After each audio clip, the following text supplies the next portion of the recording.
کیسے آپ؟ کل بات ادھوری سی رہ گئی تھی، کہانی چل رہی تھی اور ظاہر ہے کچھ لائف کٹس آئے۔ گزشتہ سے پیوستہ ہم چاہیں گے کہ وہیں سے جہاں سے تسلسل ٹوٹا تھا وہیں سے ہم آغاز کریں۔ پیاری اور پاکستان کتاب کی بات ہم کر رہے ہیں، جتنی ان کی یادیں، ظاہر وقت کم ہے، دامن وقت میں گنجائش ختم ہو جاتی ہے، لیکن جتنی بات سن پائیں گے ہم کھو سے جاتے ہیں، آپ بھی کھو جائیں گے۔ سر آپ کی طرف ہی آئیں گے، جو یادیں آپ شیئر کر رہے تھے کل۔ جی تو چھوڑا کہاں سے تھا مجھے تو ابھی یاد نہیں۔ سر پیاری آپ نے بتایا کہ جی پیاری ہندو ہماری عورت کا گلی میں نام رہتی تھا۔ تھی، تو ادھر ہی سے شروع کرتے ہیں۔ یہ کتاب جو لکھی گئی تو ایک قصبہ، چھوٹا سا قصبہ اس وقت تھا، اب تو خیر بڑا ازرو گو کہ اس میں نے اس بستی کا نام نہیں لکھا۔ نام اس لیے نہیں لکھا کہ پاکستان کی ساری بستیوں میں جو کچھ وہاں ہو رہا تھا، شہروں میں بستیوں میں یہ کچھ ہو رہا تھا۔ ہندو کی ڈومینیشن تھی، تسلط تھا۔ اور میں نے آپ سے وہ کل شاید وہ اے شاندار گنگا، یہ تو شاید یہاں نہیں میں نے سنایا، نہیں نا؟ تو ایسے تھا کہ صبح سکول میں، پرائمری سکول میں جب ہم جاتے تھے تو اساتذہ بھی سامنے کھڑے ہو جاتے تھے، ہم قطاروں میں کھڑے ہو جاتے تھے، اور جس طرح آج کل بلایا جاتا ہے نعت کے لیے، قرآن شریف کے لیے پڑھنے کے لیے، تو لڑکا آتا تھا، تو وہ کیا پڑھتا تھا؟ اے شاندار گنگا، اے پربہار گنگا، گنگوتری سے نکلی کیسی اچھل اچھل کر، پتھر بہائے تو نے جو راستے میں آئے، اے شاندار گنگا ہے۔ اس وقت تو مجھے یہ ساری نظم یاد تھی، اور یہ ہم کیوں ایسا پڑھتے رہے؟ بعد میں مجھے خیال آیا کہ سارے اساتذہ مسلمان، ایک ہندو مسلمان تھا، اور وہ آبادی اکثریت کی آبادی، اس کے اندر ہم شاندار گنگا کیوں پڑھتے تھے؟ تو یہ ہندو، انگریز، وہ دونوں اس معاملے کے اوپر تو وہ یکجا تھے کہ مسلمانوں سے انہوں نے لیا تھا ملک، اصولاً مسلمانوں کو واپس کرنا چاہیے تھا۔ اچھا، ایک تو یہ ہو گیا۔ اب بازار تھا، بازار میں گلیاں تھیں، پرانا بازار جس طرح آپ پرانے پشاور کو دیکھ لیں، بڑا ترتیب سے بنا ہو بازار۔ اس بازار کے اندر کوئی مسلمان تاجر اندر نہیں جا سکتا تھا، دکان نہیں کھول سکتا تھا۔ یہ اچھی طرح اس لیے یاد ہے کہ ہماری دکانیں جو ہیں ہمارے محلے میں تھیں، صحیح، خواتین، مسلمان خواتین ادھر آتی تھیں۔ ہاں، اگر کوئی چلا جاتا تاجر وہاں دکان کھولتا، مثلا کرانے کی دکان کھول لی، کپڑے کی دکان کھول لی، تو وہ یہ کرتے تھے، ان کی میٹنگ ہو جاتی تھی، اور میٹنگ کے بعد اپنی چیزوں کے جو قیمتیں تھیں ان کو کم نرخ پر بیچنا شروع کر دیتے تھے، تو وہ مسلمان بھاگ جاتا تھا۔ اور اگر کوئی مسلمان وہاں سفید پوش بازار سے گزرتا، شملہ اونچا رکھ کے، تو یہ ریکارڈ پر ہے یہ چیز کہ ہندو کو وہ اچھا نہیں لگتا تھا، گوڑ کی روڑی اٹھا کر اس کو پیچھے سے مارتے بھی تھے۔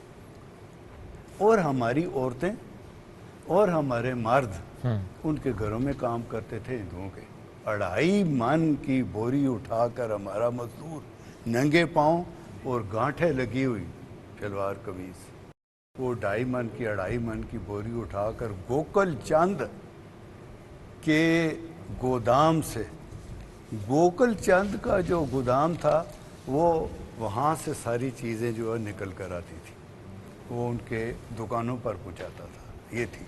اور ایک بات یہ بڑی عجیب کہ ایک یہ واقعہ میں نے تو نہیں دیکھا لیکن میرے بزرگوں نے سنایا کہ مثلا بھینسیں پالتے تھے مسلمان، ان کی گائے تو اوپلے پاتھیاں جن کو کہتے ہیں دیوار پر لگی ہوتی تھی، ہندو آ کر اس کو گنتا تھا، یہ کام کیوں ہے؟ یعنی یہ اس میں ایک تو معاشی مسئلہ تو یقیناً تھا بالکل پاکستان بننے میں، لیکن یہ جو میں نے بات کہی ہے کہ شاندار گنگا، ہمیں قرآن پڑھنے کی وہاں اور نعت پڑھنے کی کیوں اجازت نہیں تھی کہ جبکہ مسلمان اکثریت کا، تو یہ چیزیں اندر پلتی رہی۔ اور اس میں سر ہم ضرور یہ کہیں گے کیونکہ ظاہر ہے جب ہم بات کرتے ہیں نا دو قومی نظریے کی، جب ہم بات کرتے ہیں ایک الگ وطن کی، الگ ملک کی، ایک الگ ریاست کی، ہم یہ بات اس لیے بھی کرتے آئے چونکہ ہم جس طرح قائد اعظم کا ایک فرمان بھی تھا، جو ان کا نظریہ بھی تھا کہ آزادی ہو ہر کسی کو، ہر فرقے کو، ہر مذہب کو، مسلمان ہوں، ہندو ہوں، کرسچن ہوں کوئی پر اپنے فرقے پر اپنے نظریے پر یہ بڑا اہم تھا. دیٹ از دا ریزن کہ پاکستان قائم. اور آج دیکھیں کہ 20 لاکھ ہندو پاکستان میں بستے ہیں, آج دیکھیں کہ اور اقلیتیں بستی ہیں, لیکن پاکستان میں سب کو آزادی ہے, مذہبی آزادی ہے. ہم رواداری کو فوکس کرتے ہیں, لیکن وہاں کے حالات تھوڑے مختلف اس وقت بھی تھے, آج بھی مختلف ہیں کہ جس طرح مائنورٹیز کے ساتھ وہاں پر سلوک کیا جاتا ہے. تو پاکستان الگ وہاں الگ. سر میں چاہتا ہوں ذرا تھوڑا آگے بڑھتے ہیں, اور پاکستان آپ نے کتاب بھی لکھی پیریڈ پاکستان, ہم ضرور وہ پڑھیں گے بھی. اس کے بعد ہم ضرور چاہیں گے کہ آپ کی جو خدمات پاکستان کے لیے رہی ہیں, آپ نے بہت عرصہ آپ تدریس کے ساتھ وابستہ رہے, کہاں کہاں پہ پڑھا, کیسا تجربہ رہا؟ جی میں نے ابتدا تو کی سر سید پبلک اسکول, صحیح, ماشاءاللہ, ٹیپو روڈ پہ. تو بچپن ہی سے میرا شوق تھا آرٹ کا. جب میں نے میٹرک کر لیا تو حالات ایسے تھے کہ مجھے جاب کی ضرورت تھی. صحیح ہے. تو میں وہاں art and drawing and technical drawing کا ٹیچر مقرر ہو گیا. 100 روپیہ میری تنخواہ, بڑی تنخواہ تھی ایسے اس وقت. سر بہت زیادہ تھی. میرے فادر کی 35 روپے پہلی تنخواہ تھی, اس میں سے خرچہ بھی کرتے تھے, گھر بھی بھجواتے تھے, پیسے بچ بھی جاتے تھے. یہی کچھ میرے ساتھ ہوا. ویسے میں نے ابتدا 25 سے کی تھی, لیکن وہ غیر معروف سی جگہ تھی, میں اس کا نام لینا ٹھیک ہے. وہاں میں نے کوئی تقریباً 1959 سے لے کر 1967 تک وہاں میں نے کام کیا. پڑھتا رہا, پڑھاتا رہا, پڑھتا رہا, پڑھاتا رہا. ٹیوشنیں بھی کی, اور ساتھ پھر ایک ایسا وقت آیا کہ شام کی کلاسیں کوئی تقریباً 3-4 بجے کلاسیں شروع ہوتی تھی گارڈن کالج میں. تو میں نے وہاں ایم اے اردو میں داخلہ لے لیا. تو ادھر سے میں فارغ ہوتا تھا, فارغ ہوتے ہی میں ادھر پہنچ جاتا تھا. کرتے کرتے میں نے وہ ایم اے کر لیا. پھر یہ ایبٹ آباد پبلک اسکول ایک بہت بڑا ادارہ ہے, ایکڑوں میں پھیلا ہوا ہے, اندر ہی سوئمنگ پول, اندر ہی دکانیں, اندر ہی سب کچھ. وہاں میں نے بڑی تقریر کی ہیں پاکستان کے اوپر, اور کیونکہ وہاں مجھے موقع ملتا رہا. وہ میری کانپیں ٹانگتی ہی نہیں تھی اس زمانے میں. ایسا میں نے اپنا ہو گیا تھا, حوصلہ ہو گیا تھا. تو وہاں جب میں گیا, مجھے میری جو سلیکشن ہوئی تھی جی ایچ کیو میں ہوئی, گیٹ نمبر 4 نہیں تھا اس وقت. بہرحال میں وہاں کرنل محمد خان بجنگ احمد, بڑا اچھا لٹریری شخص تھا, ایجوکیشن کا تھا. اس نے اور پرنسپلس نے, 1-2 بندے عورتوں نے میرا انٹرویو لیا, اور میں وہاں کام. لیکن انہوں نے مجھے 6 مہینے پہلے اپوائنٹمنٹ جوائن کرنا تھا. میں نے 6 مہینے بعد اپوائنٹمنٹ, میں نے کہا یہ کیسی اپوائنٹمنٹ ہے کہ 6 مہینے بعد میں کہتے ہیں اپریل میں آ جائیں آپ. We don't want to lose you. Yes, انہوں نے پہلے سے باؤنڈ کیا آپ کو کہ بھائی جانا نہیں ہے, آپ وی نیڈ یو. کریں وہاں, بالکل مطمئن ہو جائیں, اور پھر وہاں آ جائیں. اور پھر میں آپ کو ایک بات جو بتانا چاہتا ہوں, یہ بہت ضروری ہے کہ یہ جو لوگ ہوتے ہیں خود ساختہ, انگریزی میں جن کو کہتے ہیں سیلف میڈ, یہ بہت بڑے لوگ ہوتے ہیں. میں اپنے آپ کو بڑا تو نہیں کہتا میں, لیکن میں بڑی محنت اور مشقت سے اوپر آیا. تو جب اس وقت میں چاندنی چوک میں بیٹھ کر رات کو پڑھا کرتا تھا, لائٹیں ہوتی تھی اوپر پنڈی کا, اس جہاں پل بن گئے, میں نے کہا یار ایک عالم فاضل کا بیڑا غرق کر دیا. یہاں سے میں عالم فاضل بن کر اٹھا تھا. تو دیر سے میں گھر جاتا تھا, تو بیٹھک میں رہتا تھا, پنکھا نہیں ہوتا تھا. تو جب ذرا موسم اچھا ہو جاتا تھا تو میں وہاں سے جاتا تھا. صبح میں پیدل چلتا تھا, چکلالے جاتا تھا, کبھی اسمبلی مس نہیں کی. اور یہ اللہ کا فضل و کرم ہے. جب میں وہاں گیا تو مجھے ایک پورا فرنش مکان مل گیا, پنکھے ہر کمرے کے اندر, پنکھا. تو میں نے کہا رب کریم, اِنَّ مَعَ الْعُسْرِ يُسْرًا فَإِنَّ مَعَ الْعُسْرِ يُسْرًا. بے شخص جو محنت کرتا ہے اس کو پھل ملتا ہے ضرور. وہ کل کے غم و عیش پہ کچھ حق نہیں رکھتا. جو آج خود افروز و جگر سوز نہیں ہے, آج آپ اپنے آپ کو جلائیں گے نا تو کل آپ کو اس کا صلہ ملے گا. یہ اصول ہے, یہ قرآن نے بھی دیا ہے. اور جو قومیں, یہ قوموں کے بھی لیے یہی ہے, جو قومیں محنت کریں گی, مسلمان ہیں, ہندو ہیں, سکھ ہیں, عیسائی ہیں, صلہ ضرور ملے گا, وہ ضرور اوپر آئے گی. تو اچھا سر, 4 فگر سیلری میں کب داخل ہوئے آپ؟ اتنی محنت کرنے کا بڑی بات سمجھی جاتی ہے. میری سیلری اس وقت, you would not believe, sorry, آپ یقین نہیں کریں گی کہ جب مجھے کہنے لگے کہ یہاں آپ کی کتنی تنخواہ ہے, تو اس وقت میں 250 تک پہنچ چکا تھا. کہنے لگے ہم آپ کو 2 انکریمنٹ بھی دیں گے, کیونکہ آپ اردو بھی پڑھا سکتے ہیں, آپ فارسی کے بھی عالم ہیں, عربی بھی آپ جانتے ہیں, آرٹ اینڈ ڈرائنگ بھی کریں گے اور میٹرک تک آپ وہ اسکیل ڈرائنگ بھی پڑھائیں گے آرٹ اینڈ، اس وقت میٹرک تک ہوتی تھی. صحیح صحیح. تو ہم آپ کو 2 انکریمنٹ بھی دیں گے. رہائش آپ کی فری ہوگی فرنشڈ. 500 روپے میں آئی اسٹارٹیڈ. اور کو ایسا ہوا کہ جب میں وہاں پہنچا تو گریڈ ریوائز ہو گئے. وہ جو مجھ سے سینئر تھے میں ان سے آگے نکل گیا. وہ ریٹائرمنٹ تک ہی لگے رہے کہ جی یہ سینئر ہو گئے ہم جونیئر. وہ نہیں ہوا. اللہ جسے عزت دے جی. اور جب میں ریٹائر ہوا تو اس وقت تک تو خیر میری بہت اچھی خاصی تنخواہ تھی. تنخواہ کہتے ہیں اعلان نہیں کرنا چاہیے مرد کو بتانی نہیں چاہیے. عورت کو عمر اور مرد کو تنخواہ نہیں بتانی چاہیے. اب آپ دیکھیں آپ عمر تو آپ نہیں چھپا سکتے. نہیں عمر میری ماشاءاللہ نظر نہ لگائیں. نہیں لگائیں. کیونکہ آج صبح جب میں اٹھا نا تو میری ایڑیوں میں درد تھا. میں نے کہا شعیب نے نظر لگا. نہیں سر میرے تو نہ پاؤ. میں نے تو کل بھی بہت دعائیں دی سر. I have crossed 82. ماشاءاللہ اللہ آپ کو اور زندگی دے اور صحت والی زندگی دے سر. ہم آپ سے اور سیکھ پائیں. میری صحت کا راز جی جی صحت کا راز یہ ہے. بیگم کی خدمت تو نہیں ہے جی بیگم کی خدمت نہیں وہ تو ہے. وہ ہے. دیکھیں بیگم بغیر کا تو وہ سلسلہ نہیں چلتا. تو انہوں نے خدمت کرتی ہیں. وہ میرا بہت خیال رکھتی ہیں. ابھی کل کے کپڑے میں کیوں پہن کے آیا وہ کہتی تھی دوسرے پہنے. میں نے کہا جن کپڑوں میں پروگرام شروع کیا تھا اسی میں ختم ہونا چاہیے. کیا بات ہے. اور انہوں نے استری کی پھر دوبارہ اور مجھے بھیجا. صحت کے لیے ضروری ہے کہ آپ ایک تو یہ کہ آپ اپنی زندگی کو متحرک رکھیں. بے شک متحرک رکھیں. دوسرا یہ کم کھائیں. اور میں پچھلے کوئی 20 سال سے دوپہر کا کھانا چھوڑ دیا.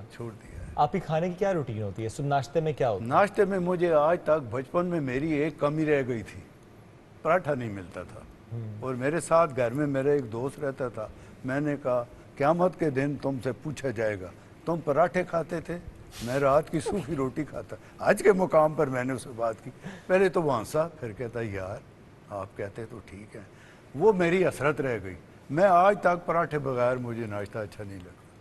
اب بھی کھاتا ہوں لیکن اب اندر تھوڑا سا دیسی گھی اوپر آلیو آئے. یہ سر آپ سے پوری ڈائٹ روٹین اس لیے پوچھ رہے تاکہ یہ بھی آپ کی طرح نا جب 82 کراس کرے تو یہ اتنے اسمارٹ نظر آئے. جی دیکھیں ہمارے پیغمبر پاک کہتے تھے نا کہ کھانا کھاؤ ہاتھ کھینچ لو. اور ٹھیک ہے ایک وقت آتا آدمی جوان ہوتا ہے یہاں تک بھر لیتا ہے. لیکن اگر وہ حرکت کرتا ہے. میں نے وہاں سوئمنگ میں انسٹرکٹر بھی رہا. میں نے سوئمنگ سیکھی. 1.5 گھنٹہ میں سوئمنگ کرتا تھا.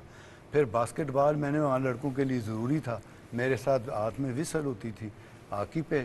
پھر ایتھلیٹک اس کی بھی یہ ساری ایکٹیویٹیز کے اندر. پھر میگزین میرے پاس تھا ماشاءاللہ. اور اقبال ڈے جب آپ مناتے تھے قائد اعظم کا تو میں تک اور بھی کرتے تھے لوگ. میں تقریر ضرور کرتا تھا وہاں.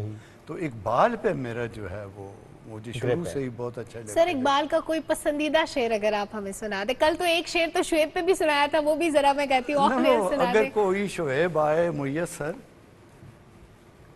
کلیمی سے شبانی 2 قدم ہے.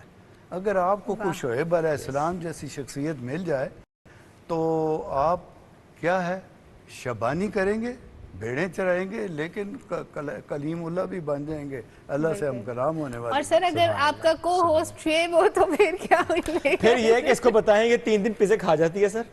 سمجھائیں اس کو 3 پیزے کھا جاتی ہے. سر اس کی بھی ایک کہانی ہے. ہماری ٹیم ممبرز تھے 3 پیزے پڑے تھے میرے سامنے رکھ کے پکچر بنا لی. یہ جو پیزے ہیں نا میرے گھر میں جتنے میرے نواز ہے پوتے وہ کیڑے مکوڑے میں ان کا نام رکھا ہوا ہے. وہ جو نا کوئی لمبے لمبے ہوتے ہیں کوئی گول گول ہوتے ہیں. ان کے اندر کیا نیوٹریشن ان کے اندر کیا ہے جو ہم مکئی کی روٹی کے اوپر مکھن ڈال کے یہ کیوں ہم اپنی جو ہے روایات کو چھوڑ رہے ہیں. ان کو ہمیں کھائیں یہ بھی چیزیں. میرا بچہ کہتا ہے پوتا ہے بڑا وہ شرارتی ہے نانا جان آپ برگر کیوں نہیں کھاتے؟ میں نے کہا میں اتنا منہ نہیں کھول سکتا. یار یہ کوئی طریقہ ہے؟ یہ کھاتی ہے سر برگر یہ پیزا بھی کھاتی ہے. نہیں آپ مجھے یہ بتائیں یہ کوئی طریقہ ہے انسانوں کا کہ اتنا منہ کھولو اور جتنا اونچا ہوتا جاتا ہے وہ اتنا کی اس کے اندر ٹھوستے جاؤ ٹھوستے جاؤ. اور 2 پیٹیز والا برگر تقریباً اتنا منہ کھولا بہت تصویروں تو برگر بڑا ہو جاتا ہے. اب نئی نسل کیا کرے ٹھیک ہے جی. اب نیا وہ کہتے ہیں زمانے کے انداز بدلے گئے, نیا راگ ہے ساز بدلے گئے, اقبال کا شعر ہے یہ. اب نئے زمانہ, خدا تجھے کسی بحر سے خدا آشنا کر دے کہ تیری بحر کی, یہ شعر میں اب میرا حال ہے اس کے اندر تھوڑی سی گڑبڑ ہو گئی ہے تو یہ میں بول کوئی بات. تو ابھی جو میں نے شعر سنایا تھا, ایک تو یہ سنایا کہ وہ کل کے غم و عیش پہ کچھ حق نہیں رکھتا جو آج خود افروز و جگر سوز نہیں ہے. ٹھیک ہے, تو ایک تو یہ, اور شعر تو وہ بے شمار ہیں. ابھی میں فقط نگاہ سے ہوتا ہے فیصلہ دل کا, نہ ہو نگاہ میں شوخی تو دل بری کا ہے. یہ بھی اقبال کا شعر ہے. اس طرح کے بھی شعر ہیں. تو باقی جو شاہین کے اوپر اس کے اشعار ہیں, شاہین کو انہوں نے کیوں پسند کیا؟ شاہین کے اندر وہ خوبیاں جو پہلے قرون وسطیٰ کے مسلمانوں میں تھیں وہ شاہین کے اندر نظر آتی ہیں. اور یہ ہماری ایئر فورس جو ہے نا, ٹھیک ہے, جھپٹنا پلٹنا, پلٹ کر جھپٹنا لہو گرم رکھنے کا ہے ایک بہانہ. شاہین کبھی اپنا گھونسلہ نہیں بناتا, شاہین چٹانوں پر رہتا ہے, اس کی نگاہ بہت تیز ہے. اور اقبال نے جو مرد جو اپنے لیڈر کے لیے جو خوبیاں بتائی ہیں, نگاہ بلند, سخن دل نواز, جاں پر سوز, یہی ہے رخت سفر